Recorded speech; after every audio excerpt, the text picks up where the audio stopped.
আজকের পর্বের শুরুতে দেখা যায় অর্পিতা ও সৌরভের মধ্যে অদ্ভুত জায়গায় এসে দাঁড়িয়েছে। আগামী পর্বে যেভাবে ভুল বোঝাবুঝি তৈরি হয়েছিল, আজ তার পরিণতি আরও গভীর হয়েছে। অর্পিতার নিজের মান অভিমান সামলাতে নিলেও মনে মনে সৌরভের প্রতি ভালোবাসা একটু অটল হয়েছে।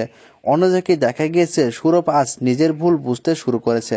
তার এক বন্ধুর মাধ্যমে সে জানতে পারে অর্পিতার বিরুদ্ধে যে কথা ছড়ানো হয়েছে তার পেছনে রয়েছে রূপার ষড়যন্ত্র। রূপা এই সুযোগে আবারও সৌরভকে নিজের দিকে টানার চেষ্টা করে, কিন্তু আজ সৌরভের চোখে সত্যের আলো ফুটে ওঠে।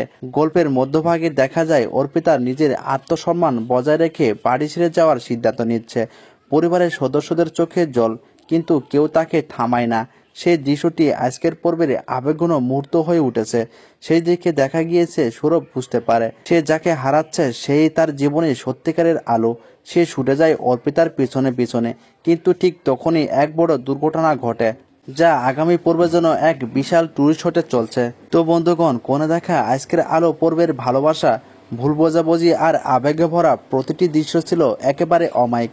অর্পিতা নীরব চোখে লুকিয়েছিল আত্মসম্মানের শক্তি, আর সৌরভের অনুতাপে ছিল হারানোর ব্যথা। রূপার ষড়যন্ত্র যখন ধরা পড়ল, গল্পে এলো এক নতুন মোড়। শেষ মুহূর্তে ঘটে গেল এক ভয়াবহ দুর্ঘটনা, যা বদলে দিবে তাদের জীবনের সবকিছু। এখন প্রশ্ন একটাই, অর্পিতা কি ফিরবে সৌরভের জীবনে, নাকি অন্য কিছু ঘটার অপেক্ষা রয়েছে?